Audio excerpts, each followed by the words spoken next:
morning, good afternoon, good evening, whatever time you are watching this. Welcome back to the Since I Was Young podcast for all things Heart or Midlothian, episode 90.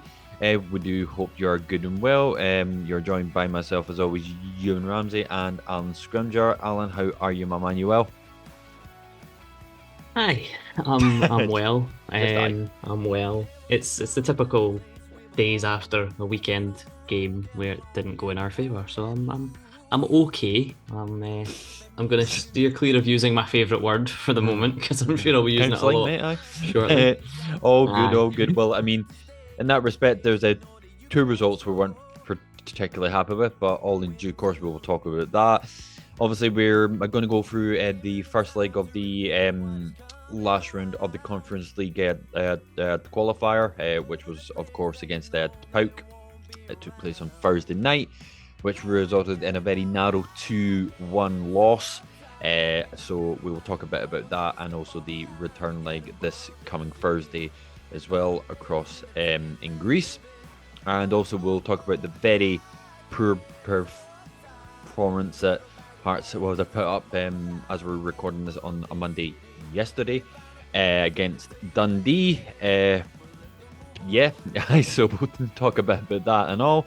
And of course, we'll talk about the return leg, as I just said there, for the Conference League above the qualifier, and also our next league game, which is being held at Tynecastle this Sunday against Motherwell, which from the displays we have shown for the last week will be a bit of a tough test. So we'll dive into that to end the podcast. So we do hope you enjoy it as always, and if you want to get in contact with us via our socials as well, on screen and in the description, please feel free to do so.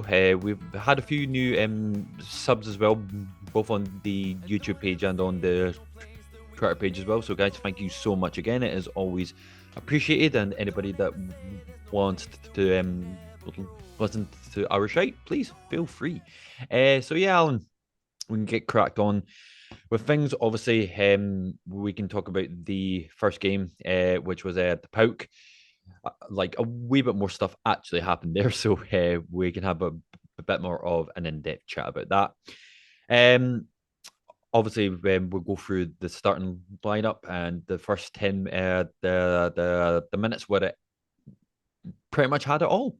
I've never seen two penalties within the space of 2 minutes was it given to each other, and Pretty much, yeah. secondly, I've never felt a kind of high to low in that brief. Well, yeah, like I have, but we'll not go into that. We'll not go into that. But yeah, Aye, keep it clean, keep it clean. let's I keep it clean, sir. Absolutely. So yeah, as always, Alan, starting lineup. What were your thoughts?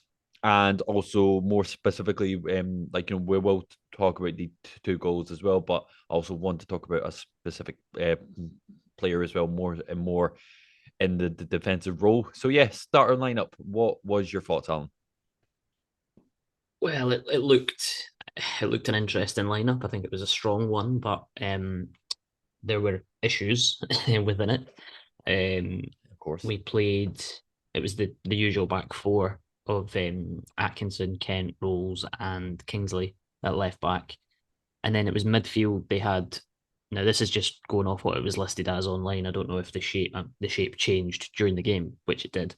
But they had it as a 4-4-2 to begin with, and I have seen us at points play a 4-4-2. It was Vargas on the right, then it was Cammy Devlin and Alex Cochrane in midfield, with Barry Mackay returning on the left hand side. And then Shankland and Liam Boyce up front. I don't know. Again, Boyce might have been dropping into the 10 or, that sort of thing. It kind of varied through the game. But in terms of a lineup, it wasn't bad on paper. But the experiment continues of playing defensive players in midfield. We saw Sibic recently, and now we've seen Cochrane again played in there. So obviously, before kickoff, I was looking at it going, not entirely sure about that, but we'll let it go because Cochrane can be good on the ball, but he's not a creator, obviously. but I could understand maybe the reason for putting him in there is to have a bit more protection for the defenders. Obviously, Mhm. Cammy is going on wee jollies these days, going a bit more forward than he's used to. So it might well be a case of putting defensive player next to Cammy, but I think as the game played on, it just didn't really work. The Cochrane experiment in midfield was just, it was a bit of a non-starter, to be honest. Mm. And like, I mean, I do agree with you. Like, for the most part, I mean, I don't think Cochrane did particularly bad. It's just like was as you said as well, like when you've got the Cammy there, who's going like sort of all around the park, they're getting the ball back. I would argue that he's maybe not our most was a creative player, like sort of in that sense to start attacks, and Yeah, you could almost argue that Cochrane's in that same vein as well, where like he can get the ball back, and then he I can go. Was it I gonna run down that left hand side, yeah, but to have that final like sort of product, it might not be as good, but yeah, I do agree. Like for the last like sort of few weeks, including um yesterday as well, that kind of sitting midfielder role kind of seems to be non-existent these days. But for like another player, like of course as will it go along, like the actual game itself. It was a first start for the Vargas as well, uh, whom I thought again, like didn't like I wouldn't say that he consistently played amazing throughout the whole game, but I thought in spells he showed like that sort of quick pace, the quick turn of the ball as well. Unfortunately, yeah, like he dropped the pink boots as well, which was infuriating, frustrating. Sorry, Alan. But he did. Was it? He was involved in the first sort of real action of the match. Was it? Shall we say, which was the penalty decision that obviously had to go to VAR. Um, I don't know. I mean, just from like personally where the referee was standing, I don't see how you'd have much to kind of debate. Yeah, granted, if it was like sort of like if it happened like in a flash, okay, fair enough. But like from what the VAR like sort of the cameras were showing, I'm pretty sure he had a good view of it, but nonetheless, it went straight to VAR, and then it was a given after that with obviously was a Shankland slotting it home comfortably. Um, mm-hmm. just to kick us off with that and with that event, Alan. You posed the question to me on the actual night. Do you think the penalty was relatively soft, or do you think that it was maybe not to go as far as say like it was a stone wall, but we've seen those the kind of penalty Yeah, that was a penalty he's not given before. So yeah, yeah. I think, like you said about Vargas, like he seems to be very good when he wants to be direct and have space to run into, and that was the case with the penalty. mm-hmm. Um, it was a bit of a tangle of legs, it was six and half a dozen, but I think it was one of those penalties that if it wasn't given, we'd be crying about it. Like, Of course we would. it's like you say. I wouldn't say it was a stonewaller, but I would certainly say it was the correct decision that Yeah, VAR gave it, and obviously for once thankful that VAR was involved, which I didn't think it was, which I was kind of a bit surprised about because mm. I'd heard that VAR wasn't to be used until the group stages of this competition. Yeah, So I don't know. I have no idea, but ultimately it got the decision right, thank God. thankfully. And yeah, then Shankland doing what Shankland does and scoring again.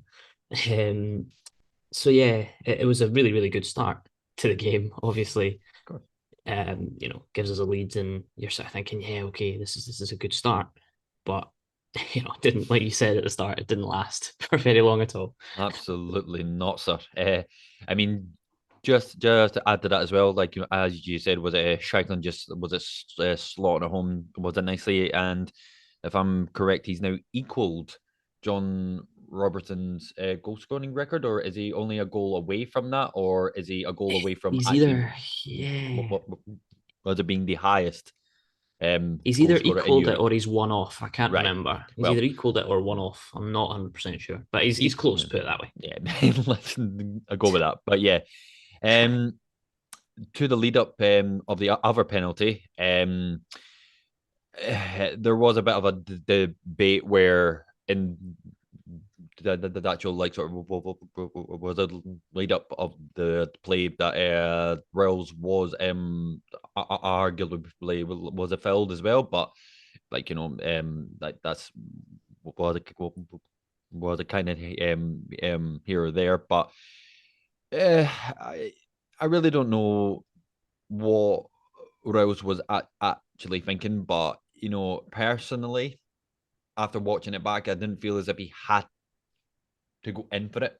Um, I also think that the correct decision was made as well. Like it was a penalty, but you know, obviously we'll talk about the actual the penalty itself, but like throughout this last few weeks, Alan, I would like to like sort of post the question and well, like and say like sort of my view on it. I don't think Rose has kind of been up to scratch as we restarted. I mean, you could arguably go back to since he came back from the World the Cup for last season. He's not been his usual like sort of self like in terms of the standard that he like shown in the recent times. But I don't know what it's been. He's just looked a bit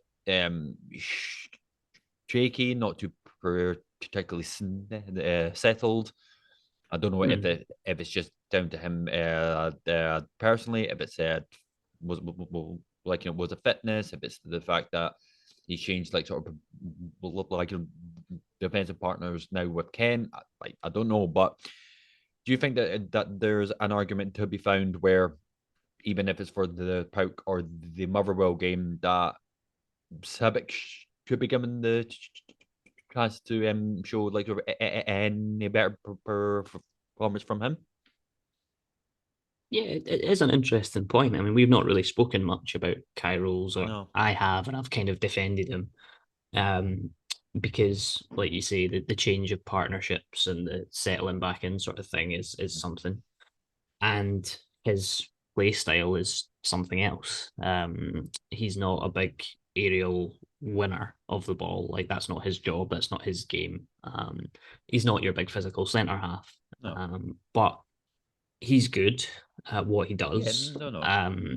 But I think I think it's an interesting conversation to have at this point because I think you kind of you look at the mistake against Pauk, and then obviously he was involved in the mistake against Dundee as well, which we'll talk about later. But Mm. there is there is reasonable grounds to just say, right, do you know what? Maybe a week or two on the bench might not be a bad thing. No. Obviously, we saw it with Toby Sibbick last season when he was taken out of the team, when the heat was on him from the fan base, rightly or wrongly, it was on him. Mm. Management pulled him out of the team and basically, sat him on the sidelines and said, just take you out the firing line sort of thing. And maybe Rules needs a bit of that as well at the moment. But I'm a fan of Kai Rules, but I think it is interesting what's happened to him, and I don't know.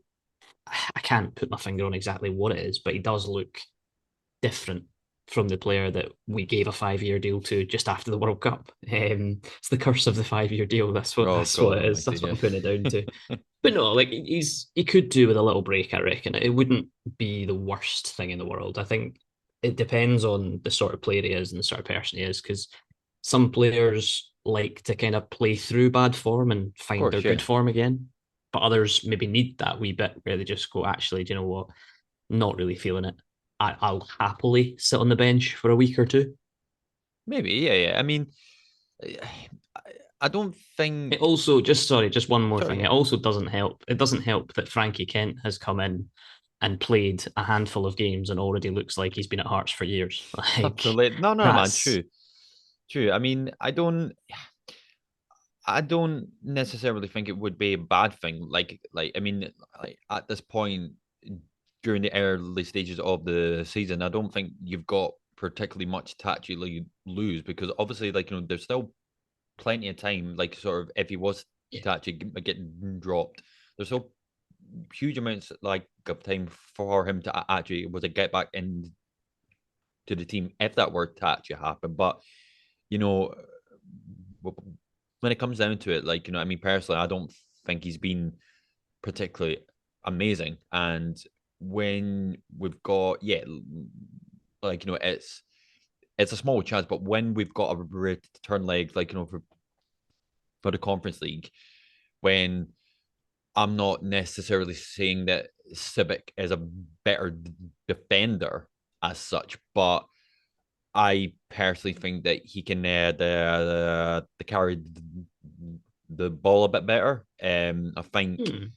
he's gotten better at being a bit more sure of himself. He's a bit more confident to actually go in for tackles. Yeah, So I think personally, I think for at least the Motherwell game, I think he should be given a chance. But yeah. again, um, well, saying that as well, Alan, like another sort of blow, if you will, during the game as well, was unfortunately was about him Kai as well, who came back into the team not long after injury, and he pulled up on that far left hand side, which like you saw straight away, like as soon as as they pulled up, you thought, nah, mate, like he's gone, which is a bit of a blow, as I said as well. But do you think that this was a bit of the same case as we had with Halkett during who was it? I think it was it RFK when we played them away, I think you the might be right. 2 I think 0 you win, might be yeah. right. And it was a bit of a risk to pop him in from the start, with Halkett, and then it was only about maybe 20 minutes in, and then he goes in injured. Would you think that Hmm. was a bit of a careless move from the management team, or do you think? I mean, because again, we were chatting throughout the actual game as well, and Hmm. I personally thought that if you're not going to start Kai, I think one of his attributes is to bring him on like maybe 30 minutes before the actual end to have that impact sub sort of attribute. So do you think it was right to start him? Because I thought he did all right. Like I didn't think it was amazing, but at the same time, there was a bit of a debate. Was it actually would like to stud the start him or not? I think it was like he wasn't even a name I mentioned when I was talking about the lineup at the start. I was happy to see his name on the team sheet, but at the same time, we know Barry Mackay's record of turning up in big games and not turning up in big games. Yeah. So I was hoping and praying that he was going to turn up in this one. Um, I don't think he was fantastic. I don't think he was the worst player on the park, but I don't think he was fantastic. But I know you're right what you say about Halkett when he was put in. But I would probably put it more similar to when we played Benny against Rosenborg Oh. in that first half. Benny did not look anywhere near up to speed for a game like that, and I think Mm, Barry for this game just didn't look. I mean, he's obviously match fit because he's been put in the team from the start, mm, but it's a very intense kind of game, and like we know, we've seen it in Europe that if you dally on the ball or if you take too long, you get it taken off you and you don't win it back for a while because mm, the opposition have a little bit more technical quality. And as I say, I can understand why they put Barry in for his attacking movements, and obviously, that's a big thing. But I think before the game, I was looking at it going, well, why? Where's Oda? why are we not playing Oda? But apparently he had a bug or an illness or something. So I can understand that to an extent, but yeah, I don't know about Barry, and the injury sounds like another bad one again. I'm sure I saw Naismith saying something about it'll be more than weeks, shall we say? So that's a concern. I think with players like him and Liam Boyce and guys like that are in their senior years, shall we say, they have to be managed a bit more. And yeah, it's a shame for Barry because we know what he can do technically, but it's just his legs just don't seem to carry him anymore, which is a real blow. But yeah, like it was a shame to see him go down, but it almost felt inevitable, if that makes sense. I get you. Yeah, I get you. I mean, it was almost as if, as I said, like I don't think he played terrible, but at the same time, from what we've seen he can do, from the usual things, if it's like, what was it playing a pass through, getting into the right like sort of positions to receive the ball. Like, I Yeah, mean, like just wee small things like yeah. that, like, looked like it was a bit strange, but hopefully it won't be a long term. It was injury for him, and we do wish him a speedy recovery as always. But like, Mhm. Alan, I mean, for the majority of the game, and for large spells, I don't think that we were particularly outplayed. I No. don't. I think once we conceived the penalty, yeah, like, for the next like sort of 10 or 15, like, things were a bit was shaky, quite was passive as well, like, but Mhm. once we started to get our feet like sort of on the ground, like, there were large parts where I personally thought, thinking we could still win this. Like, you know what I mean? Like, I don't Yeah. think POAK, I think their reputation, like, for those large spells, and from what we were talking about as well, it didn't show much, like, throughout the whole game. I think it was more kind of trying to catch us, like, sort of out, and there was in there, and the catching us on the counter as well. But apart from that, I don't think that there were, like, particular, it was the players as well that stood out and be like, oh, like, he's ridiculously good, he's ridiculously good. Yeah. I mean, there was one obvious player who I thought was a ridiculously cheating, diving me, so and so, um, but yeah, like, I mean, going from the end of the first half into the second, you know, were your thoughts more of a positive nature, like in terms of, right, okay, we can actually still get, was it something from this, and take, was it to the second leg, or after halftime when it was 1-1, would you have thought, in, like, if you had the chance to take that, would you have? Think so. I think it's you're right in what you say that I don't think they were particularly brilliant. I think you could see that they were probably a slight technical level above Rosenborg, but Yeah. not much in it. Um, but yeah, like I think it's one of those like we spoke about Barry Mackay when he went off injured. It was Alex Lowry that came on for him, Oh and God, here we go. yeah, no, I'm just going to keep it very very brief. I'm only kidding, man. I'm only kidding. Nah, I'll keep it brief because I could rant, but I won't. I'll save that for when I'm talking about Dundee. Not a problem. Lowry came on and they switched things around a little bit because they'd made a few subs and changed the shape around a little bit. Lowry came on for Barry Mackay, and Alex Lowry is not a winger. Alex Lowry is a number 10. He's not a winger. He doesn't have the pace to be a winger. Um, I rate him, technical ability, I rate him. He's good with his feet and with the ball at his feet, but he's not going to beat a man.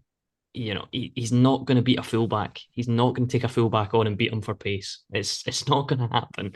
And I will die on that hill for as long as Alex Lowry is at Hearts. And Jesus. this is the thing that for me should be, I'm not saying relatively simple because it's not, but to me, Liam Boyce is the number 10 at Hearts. If Yeah. he's fit, he plays. If you get to a stage where Liam Boyce is blowing, which is probably about an hour in, bring on Alex Lowry to play number 10 because he's not a winger. We need to figure this out. And if Barry Mackay is going to be out long term, the thing is, if Barry Mackay is going to be out long term, and people that know me and have spoken to me many times will know that they'll know what I'm going to say. Go They on. want Alan Forrest to leave this club between now and the transfer window being closed, but I can guarantee you, Alan Forrest isn't going anywhere because Barry Mackay's injury opens it up for him. And I don't rate Alan Forrest in terms of long term futures at Hearts. I don't think he has one. No. But we're one winger down now. We can't just use Alex Lowry. Like we can't. We can't Uh, use him. But so, anyway, I'll go back to the yeah, game because cool. I'm ranting again. I think like what you said about halftime and being at 1-1 and stuff. I was kind of looking at it and I was kind of thinking, this is still achievable. This is Of still course. doable. We're still in this game. But as the second half wore on, I kind of thought, that POK they were managing it very well, as the away team in Europe, because they Mm. know at home they'll be the favourites, and that's what they're banking on. They did it in the round before they played us against, I think it was Hajduk Split. They got a 0-0 draw in the first leg, and then they absolutely blew them away in the second leg 3-0. So, and that was at home. Mm. So I do think that my only sort of slight concern ahead of the second leg, and I'll kind of probably mention it later, but I think POAK can be better, and I think they probably will be in the second leg. With all due Mm. respect, there were some players that didn't travel due to visa issues. Thanks to Brexit for that. The only time I've ever But agreed with Brexit now. exactly. But no, like I said, I don't think we were ever fully out of the tie, and I think that's why the way that it ended is such a sucker punch because you're taking a draw and you're thinking we're still in it.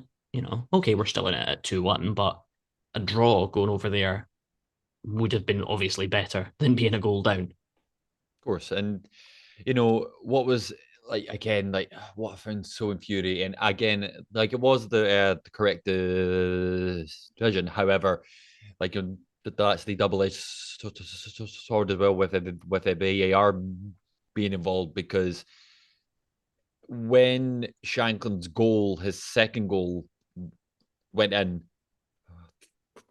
First of all, you have to say what a fucking strike, sweet as a nut.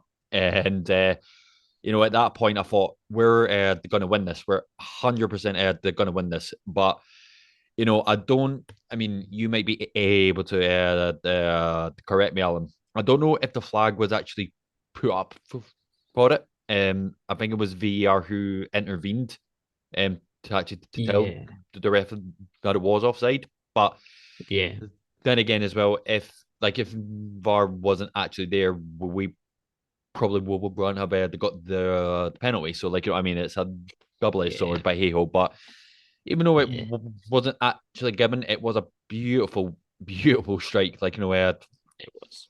Like a first time hit, but obviously like it didn't count for anything. But what you do have to give the credit for as well, I mean, when POAK scored their second goal, again, like I mean, it was a good hit, and there were a few people as well saying that Clark, in particular, could have maybe done better, but like again, that's all was it retrospective now. But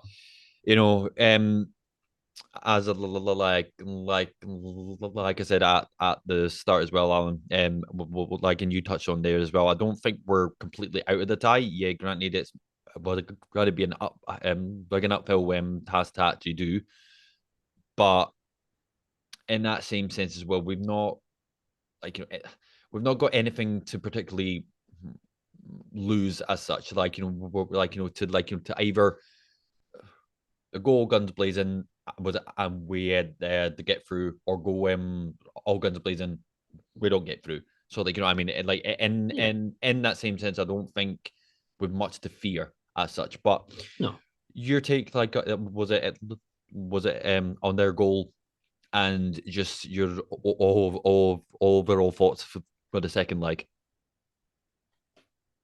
their goal was yet again a defensive switch off.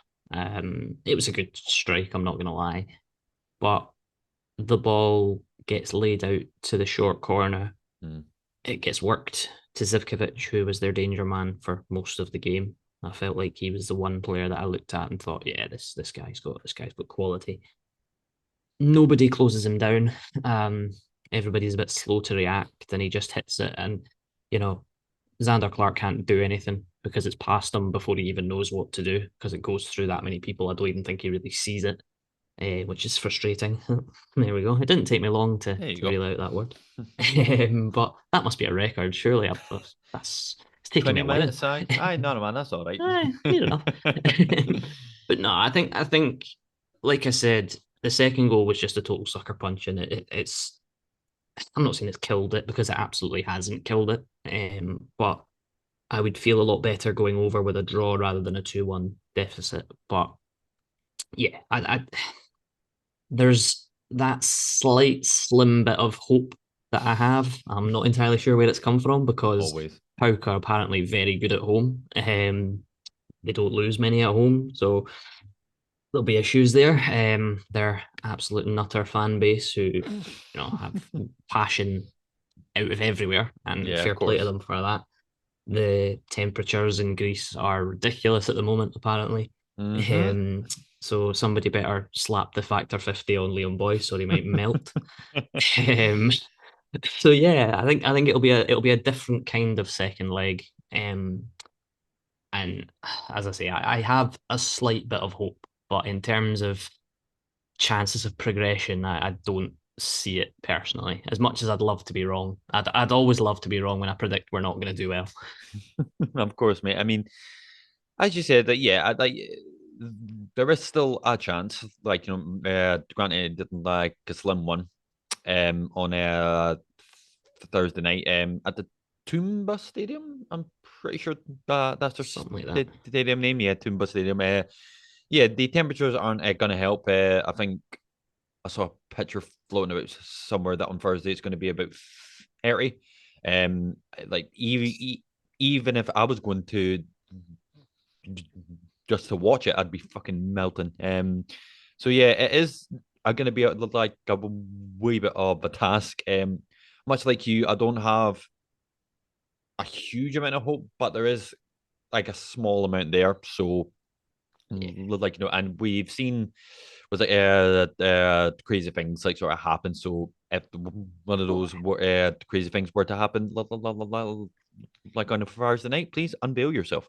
And we'll also, I mean, at the worst case, if we don't, I get through, I'm sure, as you said, double beat there, that it'll probably be a cricket score.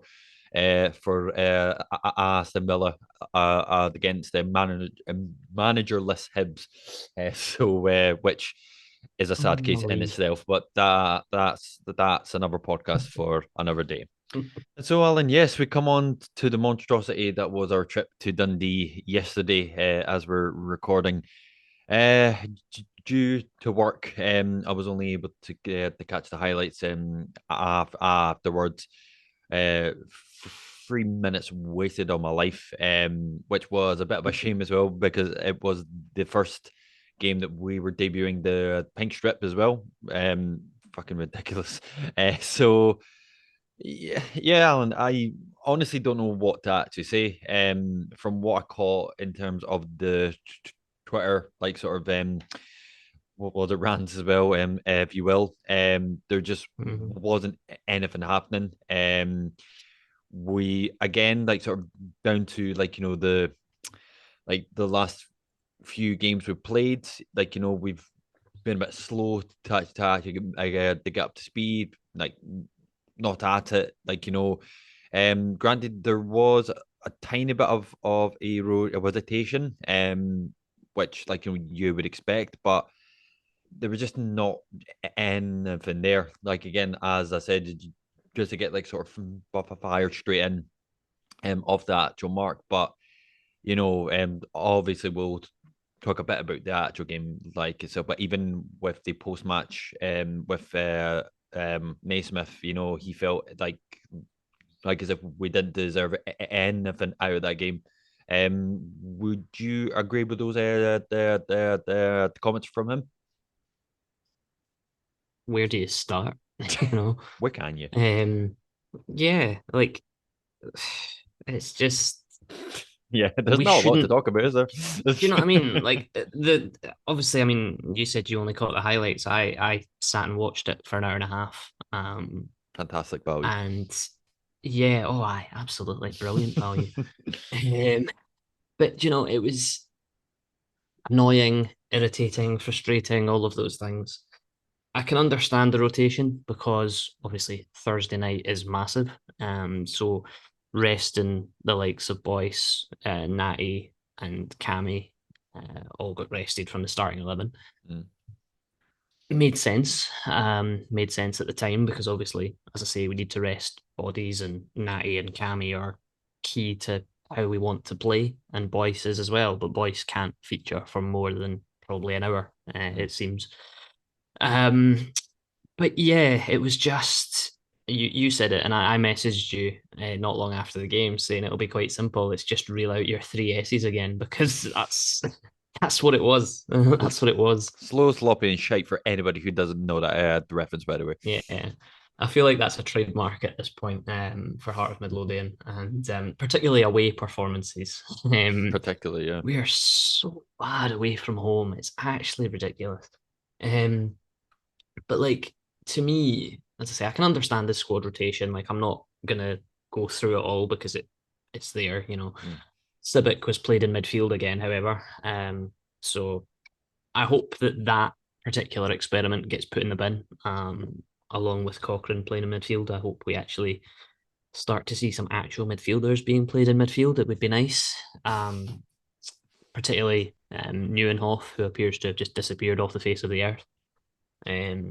But I think that's probably down to more a case of him settling into life in Edinburgh and all the rest of it. And apparently, he did have a bit of a knock in the previous game, which again is just Heart of Midlothian vintage. Mm-hmm. Yeah, I have to be honest. Like the first half, I sat and I watched it, and I just thought this game is just done. I was like, I don't know whether the players were thinking about Thursday night too much and didn't want to go full on, or you know, there was just nothing. There was just absolutely nothing, and it's really, really annoying and concerning to see it. To be honest, Mm. Dundee did all they had to do, which was just sit in, stay in shape, and not let us get through them. And that's exactly what they did for the first 45 minutes. Sideways. I feel like that should be an S. Sideways, slow, sloppy, sideways, and shite, Okay. which is again quite accurate. Yeah. Um, but yeah, it was just really, really poor, and like even the simple things we just weren't doing. And by that I mean simple things like a 5 yard pass to a teammate. Frankie Kent was trying to ping balls left, right, and centre, but failing at all of them due to probably a lack of movement, and also he just didn't look at the races, which is weird to say that about Frankie because he's been solid for near enough every game, and he was solid against Dundee, but it was probably the worst display that I've seen him put in terms of all round since he's been at the club, which is frustrating in itself. But yeah, the first half was a total non-event. Dundee had the ball in the net, but it was ruled out quite rightly for offside because it essentially hit. I think there was a boy sat in front of Xander Clark, or he was basically obstructing Xander's view, and it hit off him and went in. So it was ruled out correctly. But if we'd been 1-0 down at half time, we couldn't have complained about it because we were just not at the races in that first half, which, as I say, is very concerning. Um, before I kind of talk a little bit about the second half or hand it back to you, I think the thing that annoys me the most, and I can understand, like we hear McAvoy and Naismith talking about patience and talking about, the team has to have patience and we have to find the breakthroughs and stuff like that. I understand that. But away from home, that doesn't work. It's not, especially against sides that we should be able to beat. You know, Dundee were playing a certain way. They defended, they hit us on counter attacks. That was it. That was it. Like they were there to be beaten, and we just faffed about on the ball for 45 minutes, just didn't do anything um, for whatever reason. So yeah, like I can understand the patient approach, but you know, it doesn't work away from Tynecastle, and even 9 times out of 10 at Tynecastle, it doesn't work. Hmm. But I get why they say it and I understand, but I pray for a day that we score a goal in the first 20 minutes of a game away from home. I would love that. Even at home, if we could score a goal against Motherwell in the first 20 minutes, I'd be delighted. But yeah, that first half, like honestly, I have nightmares. Like I, I watched 45 minutes and then I was like, fuck, I'm going to the shops for halftime. I come back and I was like, do I have to watch the second half? What? um, but I Jesus, man. did. I suffered it. And it was, the changes. As I say, I'm not going to talk through the entire lineup, but the changes didn't help. Um, he played Odell Ofaya right back, who looks a solid defensive right back. I'm not going to deny that, but I think in terms of going forward and the way that Natty Atkinson plays, and again, I'm not just saying this as the leading member of the Natty Atkinson fan club. Natty Atkinson, when he goes forward, gives us more than what Ofaya seems to be able to do, um, which is fair because they're different profiles of Hmm. defender. But he brought Natty on at halftime, as well as Devlin and Boyce at halftime. So making 3 changes at halftime obviously shows that the first half was not good enough.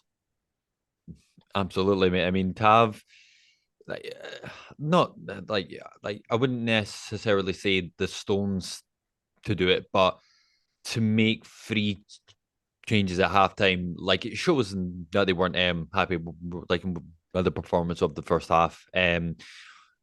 Obviously the second was a much the better as well. I believe if you'd have told me that the like his kind of view of the actual game throughout was a Powderpuff, which from what you describe it isn't a part away. Mm-hmm, But mm-hmm. from what I saw, this I mean, it didn't show the entire was it a sequence of play, but apparently how he gave away the goal was just ridiculous. Again, there was posts that I was saying, oh, was it Denham's fault? It was Rowell's fault. It was Clark's fault, etc. But like again, it does come down to one defensive like our team like our unit. So, what was your view of the one and only goal? Well, I think just before I touch on the goal and what I thought about it, I think the halftime changes up until the goal, we actually looked a lot better. We had a couple of chances. We were taking the game forward a bit more, and there was movement. Like you could see it, because of those halftime changes. And yet again, Liam Boyce being a massive part of that, just continues to emphasize how important he is in this team. Hmm.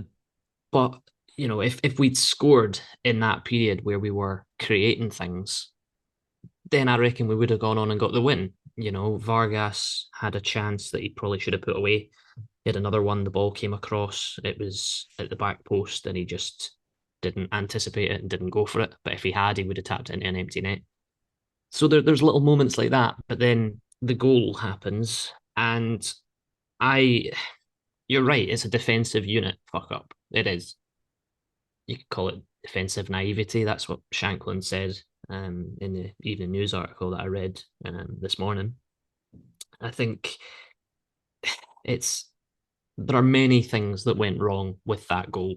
Um, my biggest issue is it's a free kick from for Hearts, probably what 30 yards from goal. why is Xander Clark coming out that far to take the free kick? Like, okay, if he's going to lump it long, yes, fine. I agree. If he's Mhm. going to lump it into the corner and ask one of the wingers to chase it, brilliant. But why is Xander Clark coming 30 yards out of his goal to pass it short? It just it didn't make sense in that moment. It didn't make sense because, as I say, I'm not going to say we were on top at that point, but we were looking good. And I'm not saying a goal wasn't far away, but it wouldn't have surprised me if, with the momentum we built up, we went and scored a goal. Hmm. But yeah, it was just poor decision making. Xander Clark comes out. I don't know why a more senior defender, maybe a Kai Rose or even a Frankie Kent, who's only just got there, doesn't just bark at Xander Clark and say, "No, get back in your goal. We'll just take it short." Like, if you're going to play it short, just let one of the defenders take it. Why Hmm. does the goalkeeper have to be there? Hmm. You know, then the ball gets to Kai Rose. Dundee pushed up a bit, put a bit of pressure on him. He plays it into Aiden Denham, who I've been impressed with, and I will continue to be impressed with Aiden Denham, considering he's 19 years old and been thrown in, you know, 6 months after he was told he was getting released. It's not Aiden Denham's fault. It is not Aiden Denham's fault. The pass from Rolls completely sells him short, and he gets closed down. He gets closed down, and then he plays a poor pass, which Frankie Kent doesn't react quickly enough to. And then obviously the Dundee boy just nicks it. And look, take nothing away from the goal itself. The Oh no. finish was fantastic. Like, it was a very well taken finish. Like, Hmm. I'm not gonna take anything away from that, as much as it pains me to say it. It was a very, very good finish. But as with the penalty against PAOK and other moments that we've seen, not just this season, it's defensive individual gifts that we're giving to opponents. And when you're away from home against a stuffy, scruffy side like Dundee, you can't afford to do that. Like, we saw as well, like Aberdeen played at the weekend and they weren't particularly great. They were away from home, I believe, as well, and got a draw. Hmm. And I saw Aberdeen fans raging at their performance. And I'm like, well, you can be raging at their performance, but they still got a point. Yeah. You know what I mean? Yeah. And these games, it was St Mirren away, that's who it was. Just looked it up there, but they scored right at the end. But even so, like, I'm more annoyed that we just folded. We just gave up. And it was like there was nothing. Like, it was really, really concerning. And don't get me wrong, I'd be sitting here ranting about it if we'd only managed a draw against Dundee, but to drop 3 points against a newly promoted side is not it's not acceptable, whether it's No. at home or away. I know our away record is shoddy, but that's you can't be doing that.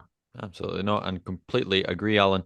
And I think that's probably an appropriate time to leave it there. Otherwise, we'll probably be here for like another 2 hours. I'm gonna But have a yeah, meltdown. absolutely, sir. Absolutely, you're welcome. So yes, as we talked about at the start, we've touched a bit about was a POAK for the Thursday game, and then as we said as well, we've got was a Motherwell at Tynecastle on the Sunday. Personally, I think that one could maybe go either way. I think it all kind of falls down to how we are on the Thursday night. I think Yeah, obviously, like like we've said a couple of times that it is going to be a bit of an uphill struggle. And I think you know, from one aspect, you could argue that we're kind of was it setting ourselves up for disappointment either way, like in the sense that if we go there and we actually play well, but we don't get through, or if we don't play particularly well, or we get the run off the park, you know, with the result from the weekend there, with going into this game as well. As I said, there is still a chance, but if you were to put cash on it, like you know what I mean, like you would probably yeah, web a poke. And Motherwell have actually had a decent start as well. Um, yeah, so in that same sense, it's going to be a difficult game as well. Um, I know we probably say this about most teams, but in a strange sense, like when Motherwell in particular come to Tyne the Castle, there have been some games where they've actually played quite well, and they've actually won as well. So I don't know if that's just our was a bogey team at Tyne Castle. I don't know. Like we seem to have a lot of bogey teams these days, but yeah, they're going into Sunday as well, mate. What's your thoughts on that one? Do you think as well that like it's interesting, like as well? Do you think that we should was it primarily be focused on the Thursday in terms of how we set up the team going into Sunday as well? I think it's very, very interesting. I think, like you said it before, that Thursday night we don't really have anything to lose. We know what we have to do.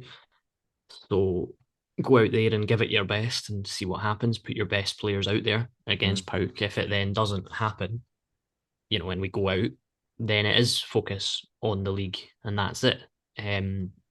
Which it is what it is. But yeah, I mean, I think, as I said, I don't give us much of a chance against POAK if I'm being perfectly honest, and I hate saying that, but I just don't see it. The game against Motherwell will take care of itself, and obviously Motherwell, like you say, they've had a decent start. They've got 7 points from their opening 9, whereas we sit with 4. They got a tough, a gritty 1-1 draw against Dundee on opening day away from home. They then visited the charity of Hibernian Football Club and got 3 points, as has everybody else so far. They then lost to St Mirren in the cup, I think that might have been. Yeah, the Viaplay Cup that was. And then they've won their last game against Kilmarnock with a goal virtually the last kick of the game to win it. So yeah, Motherwell are an interesting side. They obviously lost their big striker from last year that virtually carried them to a lot of points, that Van Veen. So I kind of expected them to have a bit of a downer because he was such an important player for them. But they've done well recruitment wise. I don't think they're any worse than they were last year, or they certainly don't look it. Lee Johnson, recently departed Hibernian manager, talked a lot of nonsense, but the one thing that he did say that I kind of semi-agreed with was in amongst the European and league games, the league does settle down in a few weeks for teams that are out of European competition. Whether he was just using that as an excuse to try and get an extra couple of weeks in the job at Hibs, I don't know. It obviously didn't work. But he does have an element of truth to that. The early weeks of the season with the European schedules and stuff, it is a bit manic, and you are playing Thursday, Sunday, Thursday, Sunday, so it's difficult. But we should be able to cope with that, and if we're not, then we don't deserve to be in Europe, realistically.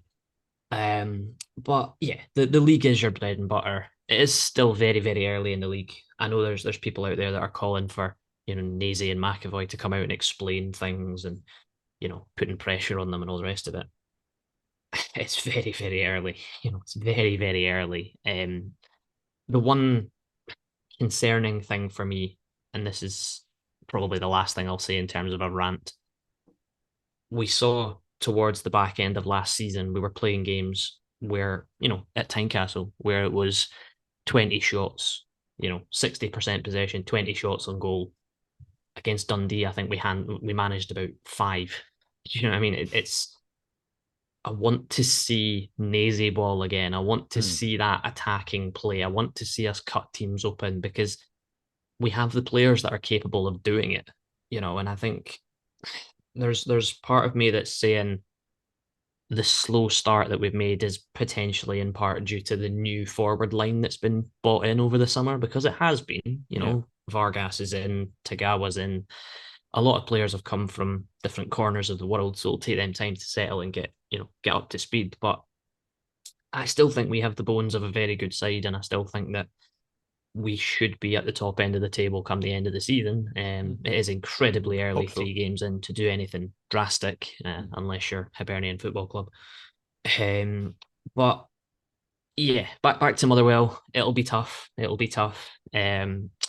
I want to see us start quick. I know people said about, we want to see a reaction on Thursday to the Dundee defeat, and that's natural because obviously that's the next game. Yeah. But as I say, the league is your bread and butter. I want us to see a better performance against Motherwell. Um, and if it means we have to go full strength against PAOK and then play the same players against Motherwell 3 days after, well, so be it. Mm. There's players in the team that we know can't play 90 minutes, let alone two lots of 90 minutes in 3 days. Liam Boyce probably being the prime example of that. But if you're not fit enough to play at least what 180 minutes of football in 3 or 4 days, like it doesn't bode well. Do you know what I mean? I understand you, mate. I understand you. Yeah, I think throughout any competition, the league has always got to take was a priority, and I think even if things don't go well on the Thursday night, as you said as well, you've got to expect like some sort of a bounce back. Yeah, it's was it sad that Gabba won't be in the was in the competition, but again, some could say as well that could be a blessing as well to actually focus all of our attention on the actual league, was as you pointed out as well, with all these new the players as well from all what other parts of the globe as well. To have them get was settled in as well and drive on throughout that time, then I'll take that. Like if it means we go out, then right, fine. What I mean? Because I don't want to have, as I'm sure you'll agree with as well, have that spell of last year where you know the Robbie was under so much was a pressure, which then led to his sacking, to games upon games upon games of just playing utter shite. With we kind of Mhm. have that this year, and I want us to be driving for the third place or as close as possible as we actually can. Um, Yeah. so in that same sense, Alan, can I receive both your was a predictions for both the POAK and Motherwell, please? Okay. Well, I'll go for POAK first, obviously, as it's the Sure. first game. I'm gonna go for 2-0 win for POAK, unfortunately. Mm. Um, which will then lead to Frankie McAvoy no longer needing to be in charge of Heart of Midlothian Football Club. um, How much do you want so, to bet that Stephen Naismith will be announced as the first team was it coach on Friday morning? oh, absolutely, absolutely, Absolutely. scarf above the head on Thursday night, mate, full time. No, so I think Stephen Naismith's first game in charge of Heart of Midlothian Football Manager will be, yeah, nah, realistically, Motherwell at home. I've got to target a win in that one. Got to target a win. I'm gonna go for a. I'm gonna go. What am I gonna do? I'm gonna go for us to lose 2-0 against POAK, and then I'm gonna go for us to win 2-0 against Motherwell. Interesting change there, Alan. Interesting change. Yeah, Yeah. that's my thoughts. I'm gonna go the same with you. I'm gonna also go for a 2-0 loss against POAK. Again, I pray and pray that I'm wrong, but Mhm. as it stands now, that's probably what it's going to go.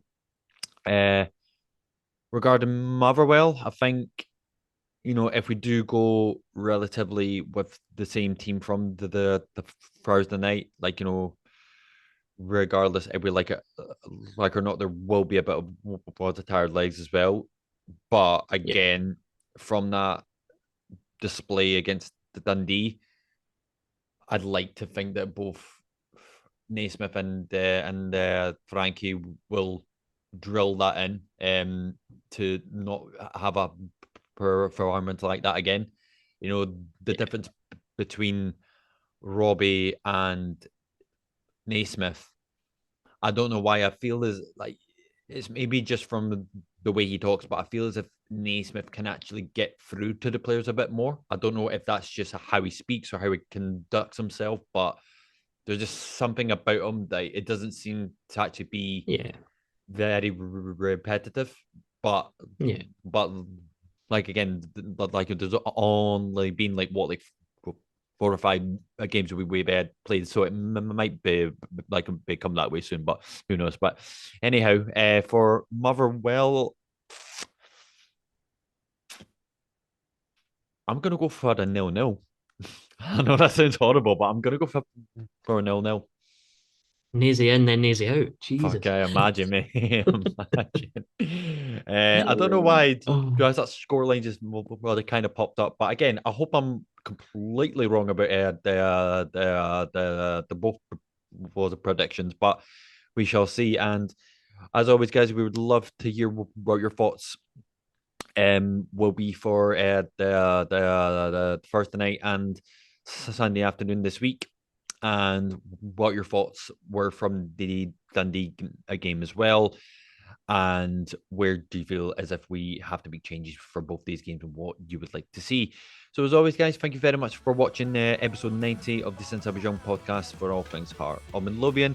If you want to get in contact with us as well, all links will be in the description. And if you haven't yet subscribed to the YouTube channel, please think about subscribing.